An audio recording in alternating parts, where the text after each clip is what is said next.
Los Angeles. So, I mean, it is unconscionable that Wall Street has completely lost touch with the reality. They've forgotten that there is their mathematical formula, there's virtuality on the one hand. Gee, I can make a lot of money by making a formula. And on the other hand, there's reality. There are real things that they are affecting, and they've completely forgotten about it. It's a devastating effect. What do you think needs to be done? Well, the solution is interesting, and it certainly is not going to be solved by the financial reform bill we've just seen. Because, of course, the people I talked to at the Minneapolis Grain Exchange and all over, they're already prepared for every single trade being exchange traded. The people at the Minneapolis Grain Exchange have already prepared 50,000 exchange traded slots for anything that people want to trade. Now, when I was talking to the hedge fund guys and the traders and all my contacts on this, and I said, you know, what if Wall Street, what if the federal government regulates you? They just laugh. They literally laugh. They scoff at federal regulators because they're like, by the time they get around, they figure out what we're doing, we're so far beyond it. And in fact, the commodity index funds, the long-only commodity index funds that I looked at now, they're already dinosaurs. They're on to second, third, and fourth generation reiterations of this. There's no way the federal government is going to be on top of them because they're so far ahead. So what's the other possibility? The other possibility is simply outlaw it. Say if you're a bank, you're not allowed a stake. You're not allowed a stake in actual commodity markets. And I said to these guys, you know, what if they just outlaw you? And once again, rather unsurprisingly, their reaction is outright laughter, because it takes them about 10 seconds to get over that problem. Either they make a phone call to London and do all their trading out of the London exchange, or they do an over-the-counter swap with a Cargill or a Nestle or a bona fide hedger, and it's taken care of.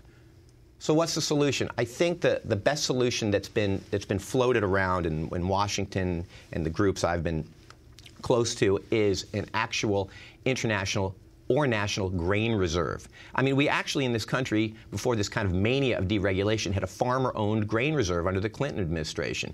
Real grain held back so that in times of a bubble like this, regulators can say, look, you know, we have plenty of real wheat. Here's 100 million bushels of wheat. We can bring it to the market. We can bring that price back into a stable band. And this is, I think, in some ways, the best solution. Real wheat to counter virtual madness. Well, yeah, as you were saying, that the Wall Street firms are always able to devise new ways to get around regulation. I was reading in today's paper on the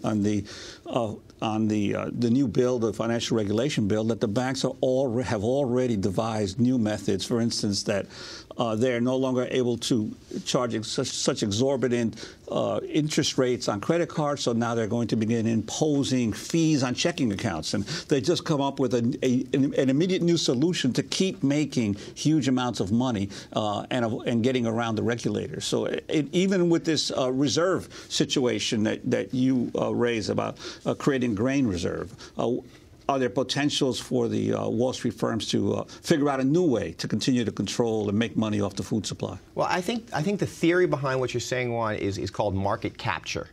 In the sense that whenever you have a group of people, be they in the auto business or in the healthcare business, whenever they fear regulation from the government, this group is, of course, the most at-risk group. They are the ones who put more of their resources into understanding this regulation than anybody else, more of their lobbyists, more of their money into understanding what's going on, and therefore they're the ones who ultimately, the people whose interest it touches most intrinsically, are the ones who then capture that reform. Market capture. So what I like about the grain reserve is that it's actually outside of the purview, outside of the financial purview. It's, as I said before, it's no longer in the realm of the virtual, it's no longer in the realm of the numbers. It's actual real wheat, and you can actually bring it to bear. You can bring it to markets. There was a complete madness for hard red spring wheat in 2008 when you had international orders coming in from Nigeria, from all over the world, and there literally was the perception that there was no wheat out there. And so this thing, as you say, goes up and up and up and up and up. If there is actually somebody who can bring real wheat and calm these markets, you're going to save lives. It's not just that you're going to save mortgages or that you're going to save, finances. That literally you no longer have those outrageous numbers of starving people on Earth, most of them women and children. We're going to leave it there. I want to thank you very much for being with us. The Food Bubble is Frederick Kaufman's piece in Harper's Magazine, How Wall Street Starved Millions and Got Away with It. We'll link to it at democracynow.org. This is Democracy Now! We'll be back in a minute.